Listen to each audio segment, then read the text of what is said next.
નમસ્કાર મિત્રો, છેલ્લા લેક્ચરમાં આપણે ખનિજ તત્વોનું જે શોષણ અને વહન થતું હોય છે એના ઉપર ચર્ચા કરી. હવે આપણે એ જોવાનું છે કે આ બધા જે ખનિજ તત્વો છે એના સંચય સ્થાન તરીકે એટલે કે એના સંગ્રહ તરીકે મુખ્યત્વે ભૂમિ ભાગ ભજવે છે. થોડા લેક્ચર પહેલા આપણે વાત કરતા હતા કે કયા તત્વોને ખનિજ ગણવા કે નહીં એ બાબતના જે ધારાધોરણો છે, એ જે નિયમો છે, અર્નોન અને શાઉટ આ બે વૈજ્ઞાનિકોએ એની ઉપર જે સંશોધનો કર્યા એમાં એક મુદ્દો આપણે ચર્ચા કરેલી કે એવા જ તત્વોને આપણે આવશ્યક ખનિજ તત્વો તરીકે ગણીએ છીએ કે જેનો મૂળ સંગ્રહ એટલે કે બેઝિક એનો જે સ્ટોરેજ છે એ ભૂમિ હોય છે. તો અહીંયા આપણે આ સમજવાનું છે કે ભૂમિ જે છે એ આવશ્યક આ બધા જે તત્વો છે એના સંગ્રહ સ્થાન તરીકે વર્તતી હોય છે. તો અહીંયા આપણે જોઈએ કે આ જે તત્વો હોય છે, આપણી પાસે જે વિવિધ પ્રકારના જે તત્વો છે, આ બધા જ તત્વો એ એવા છે કે જે વનસ્પતિના વૃદ્ધિ અને વિકાસ માટે જરૂરી છે. વનસ્પતિનો જે વૃદ્ધિ અને વિકાસ થાય છે એના માટે આ બધા જ તત્વો જેટલા પણ ભૂમિમાંથી વનસ્પતિ મેળવે છે એ બધા એના માટે જરૂરી છે. તો આ બધા જે તત્વો છે ભૂમિમાં આવ્યા ક્યાંથી, એટલે એનો જે સોર્સ છે, એનો જે સ્ત્રોત છે, તો એના માટે અહીંયા લખીએ આપણે કે એનો જે સ્ત્રોત છે શું છે, તો કે ખનિજો જે હોય છે એ બધા ખડકો ના તૂટવા અને ક્ષરણ એટલે ધીરે ધીરે ઘસાવું, એટલે ક્ષરણ થવાથી આપણે હમણાં સમજીએ વસ્તુ બધી થવાથી ખનિજો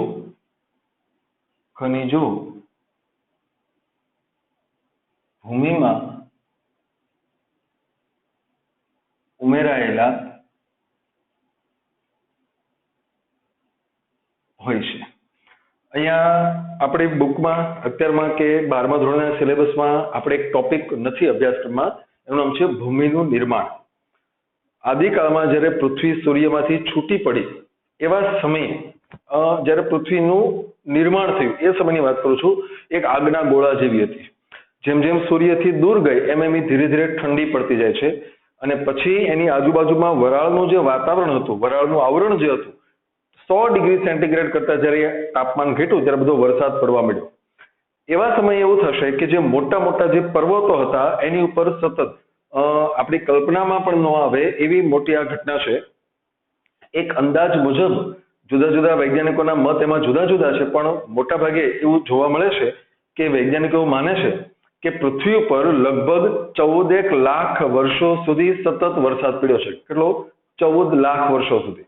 પણ એમાં રિપીટેશન હોય છે. કેવી રીતે કે ભાઈ બહારનું વાતાવરણ ઠંડુ થઈ ગયું, પૃથ્વીનો જે ગોળો છે, અહીંયા હું થોડુંક એનું ડિસ્કશન આપું. ધારો કે આ પૃથ્વીનો ગોળો છે, એની આજુબાજુમાં આ બધું વરાળનું આવરણ હતું. તો આ જે આવરણ છે એ ઠંડુ પડે એટલે વરસાદ બની નીચે આવે એટલે આમ ટીપા પડે. પણ પૃથ્વીની જે સપાટી હતી, જે સપાટી આપણો જે પોપડો છે એ તો હજી ગરમ જ હતો, કારણ કે પહેલા આ ભાગ ઠંડો પડે છે. હવે આ ગરમ હતો એટલે શું થાય કે જેવા ટીપા પડ્યા એટલે તરત એ ફરી પાછા વરાળ બનીને ઉપર ચડાય છે. એ ઉપર જાય એટલે પાછા ઠંડા પડીને નીચે આવે. ક્યાં સુધી આવું સતત ચાલુ રહ્યું કે જ્યાં સુધી પૃથ્વી સપાટીનું તાપમાન 100 ડિગ્રી કરતા નીચે ન આવી ગયું ત્યાં સુધી. એટલે ધીરે ધીરે પછી શું થયું કે જ્યારે સપાટી 100 ડિગ્રી કરતા ઠંડી પડી એ પછી શું થયું તો કે જે વરસાદ સ્વરૂપે જે ટીપા નીચે પડતા હતા એ હવે નીચે જમા થવાનું શરૂ થયું. ઓકે, હવે એને કરતા આગળ જઈએ આપણે. જો ભૂમિનું નિર્માણ કેમ થાય છે એ આમ આપણા અભ્યાસક્રમમાં નથી, પણ બહુ સમજવા જેવું છે. હવે શું થશે તો કે આનો એક થોડોક ભાગ આપણે મોટો કરીને બતાવીએ. તો પૃથ્વીની જે સપાટી હતી એ એકદમ રફ આ રીતે આમ હતી. આ બધું આ રીતે હતું. આ સપાટી છે, એટલો આમથો ટુકડો છે, બહુ રફલી. વરસાદ જ્યારે પડે છે ત્યારે સતત વરસાદના ટીપા આની ઉપર પડે આમ, એટલે આ બધા જે છે એ બધું ખવાઈ જાય. પાણી તો દોડતું દોડતું વહેતું બધે જવાનું છે અને અંતે આવા મોટા મોટા ખાડાઓમાં જમા થવાનું છે. આ રીતે અહીંયા ભેગું થાય છે અને આ રીતે સમુદ્રો સર્જાણા છે. યાદ રાખો, પૃથ્વી ઉપર જે સમુદ્રો જોવા મળે છે એ આ રીતે સર્જાણા છે. આ બધા પર્વતો છે, મોટા મોટા ખડકો છે, એ ખડકો પર વરસાદના ટીપા પડે એ આમ જાય છે. હવે શું થાય તો કે વરસાદના સતત ટીપાના કારણે ખડકોમાં જે પદાર્થો હતા એ બધા ધોવાય છે, એનું ક્ષરણ થાય છે, તૂટે છે. અને જ્યારે પાણી વહીને જતું હોય છે ત્યારે એ બધા કણો અહીંયા જમા થવાનું શરૂ થાય છે. કણોમાંથી નીચે નીચે થોડા બેસતા જાય અને આવી રીતે આપણી ભૂમિ, આપણો પૃથ્વીનો પોપડો આમ સર્જાણો છે. એટલે અહીંયા પૃથ્વીનો પોપડો છે, આ સમુદ્ર છે, આ રીતે થયેલું છે. તો આ જે છે ભૂમિ છે, અહીંયા એટલા માટે આપણે લખીએ છીએ કે ખડકોના તૂટવા અને ક્ષરણ થવાને કારણે આ બધા તત્વો એ ખનિજો ભૂમિની અંદર ઉમેરાયેલા છે. ભૂમિ અને જમીન આ બે શબ્દો આપણે વારંવાર સમાનાર્થી તરીકે વાપરીએ છીએ, પણ યાદ રાખો બે એક્ઝેક્ટલી સમાન નથી. સામાન્ય લોકો એના માટે વાપરી શકે છે, પણ સાયન્સના સ્ટુડન્ટ તરીકે તમારી બેની વચ્ચેનો ભેદ સમજવો જોઈએ. તો શું ભેદ છે? તો કે પૃથ્વીનો જે સપાટીનો પોપડો છે એ બધું જમીન છે. જમીન તો બધી છે જ, પરંતુ દરેક જમીન એ ભૂમિ નથી. યાદ રાખો, દરેક જમીન ભૂમિ નથી. ભૂમિ માત્ર એને જ કહેવાય કે જેમાં વનસ્પતિના મૂળનું સ્થાપન થઈ શકે. એટલે કે દરેક ભૂમિ એ જમીન છે, પણ દરેક જમીન એ ભૂમિ નથી. ભૂમિ માત્ર એ જ પોપડો છે કે જેમાં વનસ્પતિના મૂળનું સ્થાપન થઈ શકે છે. તો આ જે પોપડો છે એમાં આ બધા ખનિજ તત્વો એ આ રીતે ખડકોના તૂટવાથી અને ક્ષરણ થવાથી એમાં ઉમેરાયેલા હોય છે. તો હવે આપણે જે જોવાનું છે એ શું છે?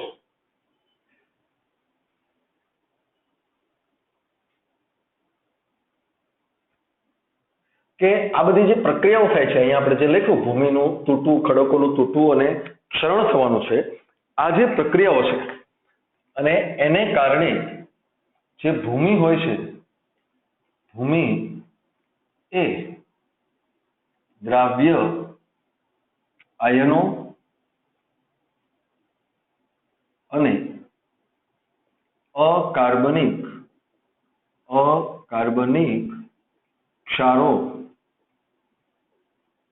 થી સમૃદ્ધ બને છે.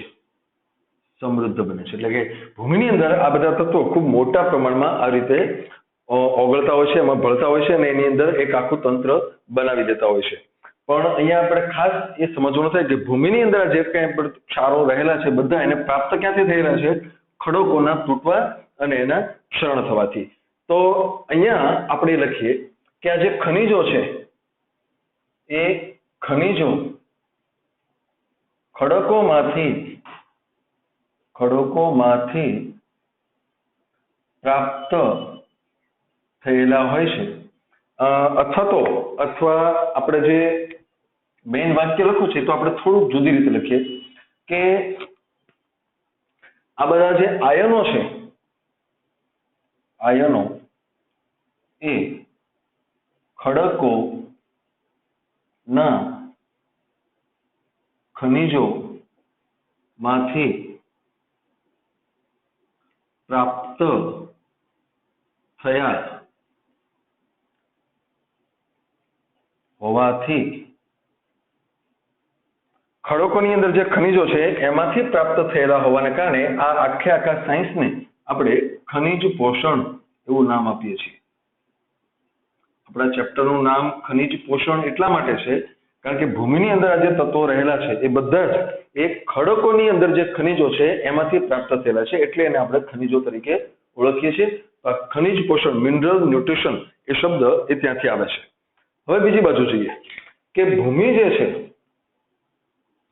યાદ રાખો વનસ્પતિની અંદર વનસ્પતિનો જે આખો વૃદ્ધિ અને વિકાસ છે એના માટે ભૂમિની શું અગત્યતા છે એ આપણે જ્યારે જળ સંવર્ધન પદ્ધતિ ભણ્યા ત્યારે જોયું કે બહુ એટલું બધું ખાસ જરૂરી નથી. પણ અહીંયા આપણે જોઈએ કે જે ભૂમિ છે એ ખનિજો ના સંગ્રહ સ્થાન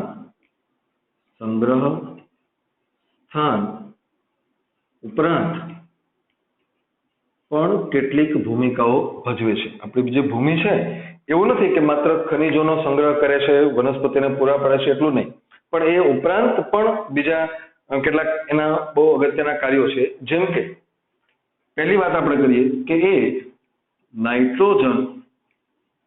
નાઇટ્રોજન સ્થાપક અને અન્ય સૂક્ષ્મ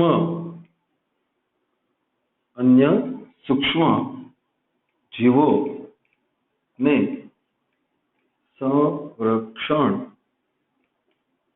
આપે છે. નાઇટ્રોજન સ્થાપક ઘણા બધા સૂક્ષ્મજીવો છે. નાઇટ્રોજન ઉપર આપણે બહુ ચર્ચા કરવાની છે, ત્યારે આપણે એની વધારે ચર્ચા કરશું. પણ અત્યારે આપણે ભૂમિના એક રોલ, એના ફાળા વિશે સમજીએ. તો નાઇટ્રોજન સ્થાપક અને બીજા કેટલાક સૂક્ષ્મજીવો એને એ પોતે સંરક્ષણ આપે છે. એ ઉપરાંત એની બીજી અગત્યની ભૂમિકા એ છે કે એ પાણીનો સંગ્રહ કરે છે. વનસ્પતિ જે પાણી મેળવવાનું છે, આપણે હમણાં એને કઈ ભૂમિ વધારે સંગ્રહ કરે એ બધું પણ હમણાં જોઈશું. પણ વનસ્પતિને જે પાણી મેળવવાનું છે એનો સંગ્રહ ભૂમિ કરે છે. આપણે 11મું ચેપ્ટર જ્યારે ભણતા હતા ત્યારે એમાં પાણીના કેટલાક સ્થાનને આધારે પ્રકારો જોયેલા કે ભાઈ સપાટી પાણી છે, કેશાકર્ષણ જળ અથવા ભૂમિ જળ છે, નીચેનું ગ્રેવિટેશનલ છે. તો જે કેશાકર્ષણ જળ વનસ્પતિને મેળવવાનું છે એનો સંગ્રહ આ ભૂમિ દ્વારા થતું હોય છે. એ ઉપરાંત એનું બીજું અગત્યનું કાર્ય છે કે એ ભૂમિ જે હોય છે એ વનસ્પતિને હવાની પ્રાપ્યતા આપે છે. વનસ્પતિના મૂળ જે છે, જો વનસ્પતિના ઉપરના ભાગો તો હવાના સીધા સંપર્કમાં છે, એટલે એને જેટલો ઓક્સિજનની જરૂર હોય એ લઈ શકે છે. પણ વનસ્પતિના જે મૂળ છે એ ભૂમિની અંદર છે. તો એ મૂળને કયો ઓક્સિજન વાપરવાનો છે? તો ભૂમિની વચ્ચેની જે જગ્યા છે એમાં જે ઓક્સિજન હોય એ એને વાપરવાનો હોય છે. તો એ પૂરું પાડે છે. એ ઉપરાંત ભૂમિ જે છે એ વનસ્પતિનું સ્થાપન કરે છે. તો આવા અગત્યના કાર્યો પણ ભૂમિ એ ખનિજ તત્વોના સંગ્રહ સ્થાન ઉપરાંત કરતી હોય છે. એટલે ભૂમિની જે અગત્યતા છે એ આ રીતે ઘણી બધી વધુ છે. પણ હવે આપણે શું જોવાનું છે કે જે વિવિધ ખનિજો છે, વિવિધ ખનિજોની જે ઉણપ છે, ઉણપ એટલે ખામી, આપણે આગળ ઉપર એની ડિસ્કશન કરી લીધેલું છે, એ પાકને નુકસાન પહોંચાડે છે. કોઈ પણ ભૂમિ હોય એની અંદર કોઈ તત્વની ઉણપ હોય, કોઈ ખામી હોય, તો આપણને ખ્યાલ છે કે એ ભૂમિમાં બધા પાક એક સરખા થતા નથી. જે પાકને એ તત્વની જરૂર વધી હશે એ તત્વ એને નહીં મળે, પરિણામે પાક ઘટે છે, એને નુકસાન થતું હોય છે. તો આ જે બધું છે એના માટે શું કરવું પડે છે કે પાકને નુકસાન થાય છે. અને આથી આવું ન થાય એટલા માટે શું કરીએ છીએ આપણે? તો કે કૃત્રિમ ખાતરો દ્વારા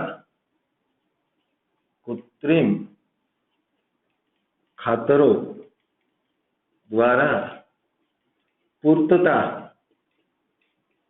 કરાય છે.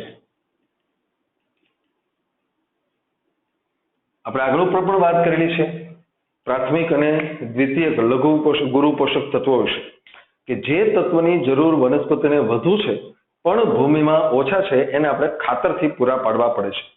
તો જુદા જુદા પ્રકારના જે ખાતરો છે એનું મેઇન કામ શું છે? તો કે ભૂમિમાં જે તત્વની ઉણપ હોય એ તત્વો એને પૂરા પાડવા. અને આવી રીતે આપણે જોઈએ તો ગુરુ પોષક તત્વો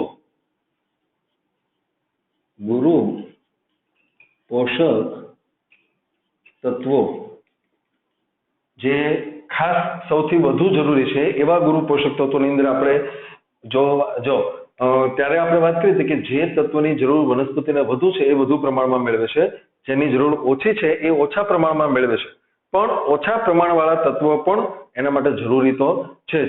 તો અહીંયા આપણે જોઈએ કે નાઇટ્રોજન, ફોસ્ફરસ, પોટેશિયમ, સલ્ફર, આવા બધા અને લઘુ પોષક તત્વો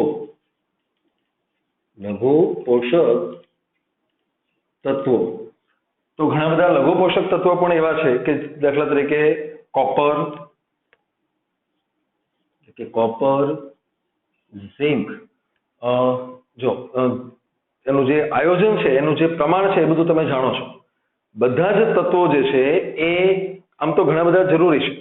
આયન વખતે તમે એવું પણ ભણ્યા કે આયનની અગત્યતા બીજા લઘુ પોષક તત્વો કરતા વધુ છે, પણ અહીંયા આપણે એનું નામ નહીં લખીએ. કેમ? તો એની આખી જે છે આયન અને મેંગેનીઝ છે, આ બધા તત્વો એવા છે કે જે વનસ્પતિને જરૂરી છે, બીજા ઓલા આજે ગુરુ પોષક તત્વો છે એના કરતા ઓછા જરૂરી છે, પણ જરૂરી છે. કોઈ પણ એક તત્વ, આના જે અગત્યના મુદ્દાઓ હતા એમાં તમે લખ્યું કે એવું તત્વ કે જેની ઉણપમાં અથવા તો જેની ગેરહાજરીમાં એ જીવનચક્ર પૂરું થતું નથી. તો મેંગેનીઝ છે, Fe, મેંગેનીઝ, બધાના નામ આપણે લખતા નથી, પણ આવા જે તત્વો છે એ ખાતરના મુખ્ય ઘટકો છે. એટલે આવા ઘણા બધા તત્વો એવા છે કે જે ખાતરના આવા બધા ઘટકો હોય છે. તો ભૂમિ આ ખાસ રીતે આવું બંધારણ ધરાવતી હોય છે. હવે આપણે એક ટોપિક જે સમજવાનો છે એ છે ભૂમિનું પોત. ભૂમિનું પોત અથવા જેને આપણે કહીએ છીએ soil texture. Soil texture. Okay, શું છે આ એ સમજીએ. અત્યારે હાલમાં એનસીઈઆરટી પ્રમાણે જોઈએ તો એ આપણા અભ્યાસક્રમમાં નથી, પણ થોડું સમજવું જરૂરી છે. તો સોઇલ ટેક્સચર એટલે શું? તો કે ભૂમિના વિવિધ કણોના વ્યાસના આધારે પ્રકારો.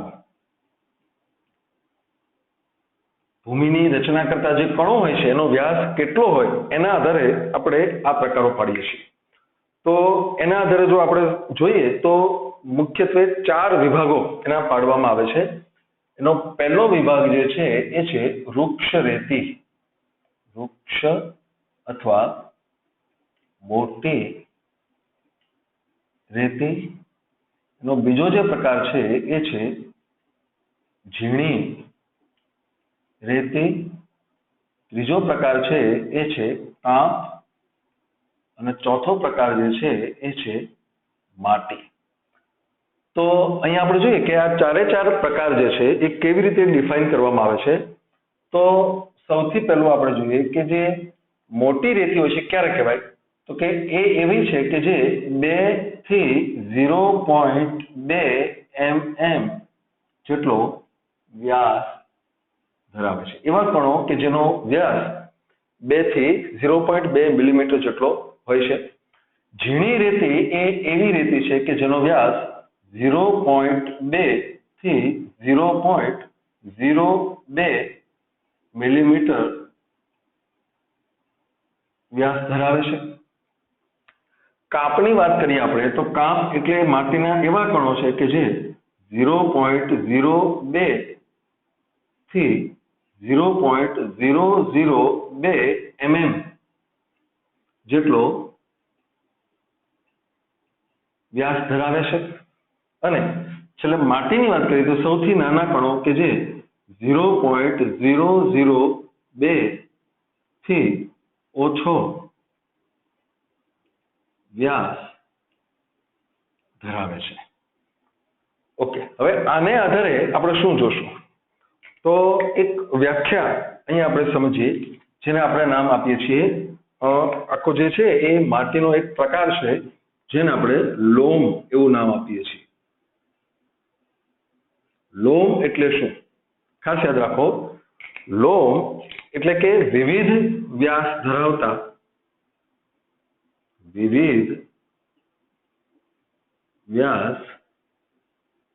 ધરાવતા કણોનું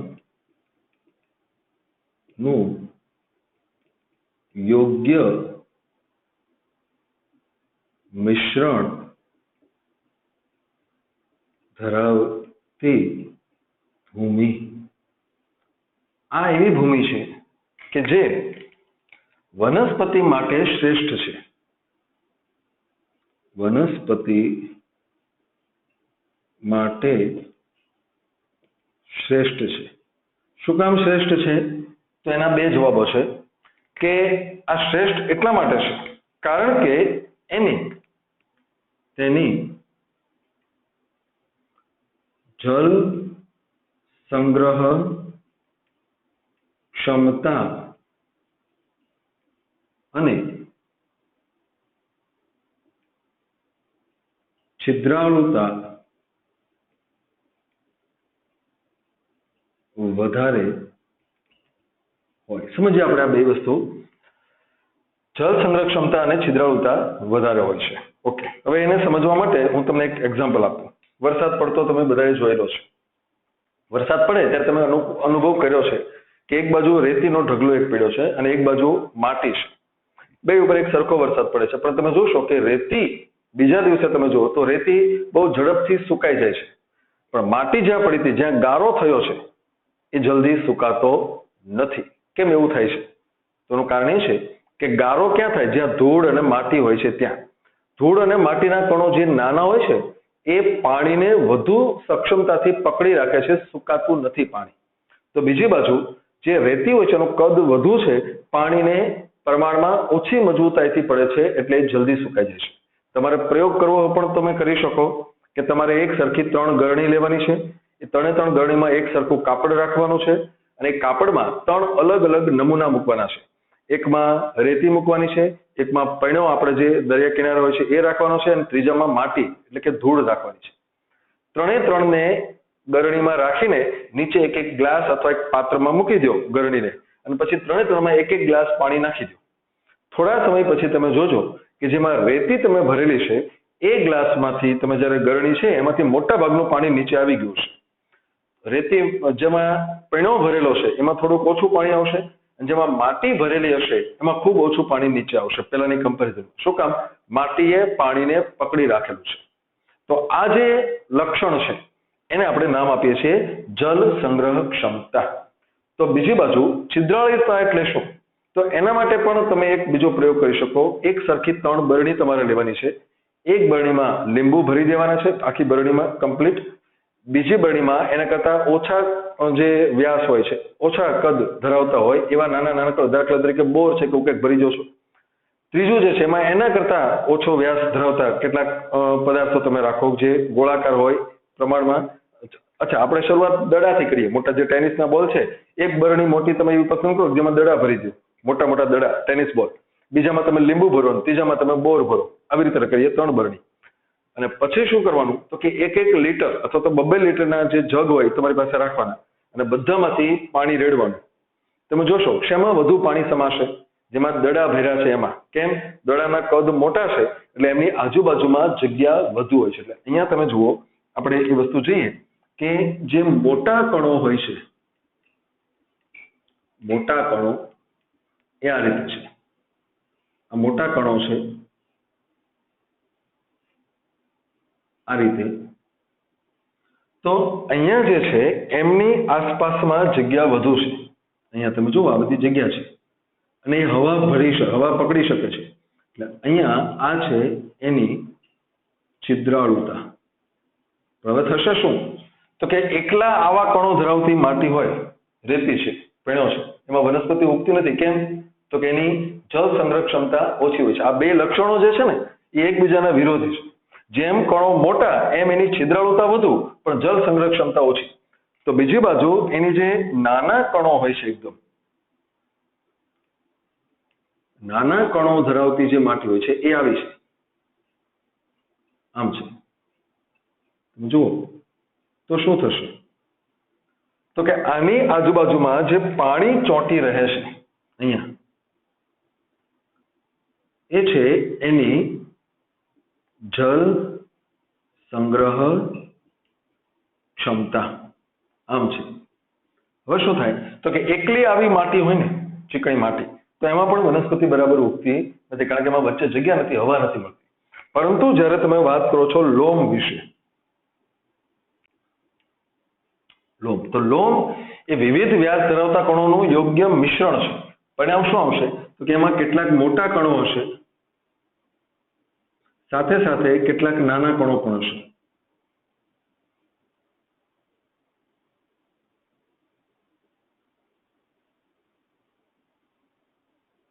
તો અહીંયા આપણને જોવા મળે છે કે મોટા કણો હોવાને કારણે એની પાસે અહીંયા જોઈએ કે છિદ્રાળુતા પણ છે અને એની પાસે અહીંયા જલ સંગ્રહ ક્ષમતા પણ હોય છે. એટલે આવી ક્ષમતાને કારણે આપણે જોઈએ કે એ વધુ પાણી પણ પકડી શકે છે અને એની વચ્ચે હવા પણ રહી શકે છે. એટલે વનસ્પતિના જે મૂળ હોય, દાખલા તરીકે અહીંયા દોરો તમે, તો આ મૂળ છે ધારો કે આ રીતે મૂળ આમ પસાર થાય છે, તો આ નાના કણોની બાજુમાંથી એને પાણી મળી રહેશે, મોટા કણોની બાજુમાંથી એને હવા મળી રહેશે. જ્યારે અહીંયા શું થશે તો કે એને હવા મળશે પણ પાણી તો સડસડાટ નીચે ઉતરી જવાનું છે, એટલે એને મળશે નહીં. અહીંયા શું થશે, પાણી બહુ હશે પણ હવા નહીં હોય, એટલે વનસ્પતિના મૂળને શ્વસન માટે જરૂરી છે. એટલે આ જળક્ષમ અહીંયા જે છે આની વધુ છે, અહીંયા આની છિદ્રાળુતા વધુ છે. તો બાકીના લક્ષણો ઓછા છે, એટલે તમારે લોકો તો લખી શકો કે આની છિદ્રાળુતા ઓછી છે, એ લખવાનું કે એની છિદ્રાળુતા ઓછી. જ્યારે અહીંયા શું લખવાનું કે એની જલ સંગ્રહ ક્ષમતા ઓછી છે. અહીંયા આ બંને વધારે હોય છે. શેમાં? લોમની. એટલે લોમ જે છે એ વનસ્પતિના ઉછેર માટે સૌથી સારામાં સારી ભૂમિ તરીકે ઓળખાય છે. એટલે આવી ભૂમિમાં ઉગતા જે પાક હોય છે એ પ્રમાણમાં વધુ સારું ઉત્પાદન આપે છે અને વનસ્પતિ સારી રીતે વિકાસ પામે છે. તો અહીંયા આપણે આ ભૂમિને એક ખનિજ તત્વોના સંગ્રહ સ્થાન તરીકે કેવી રીતે લઈ શકાય એની ચર્ચા આપણે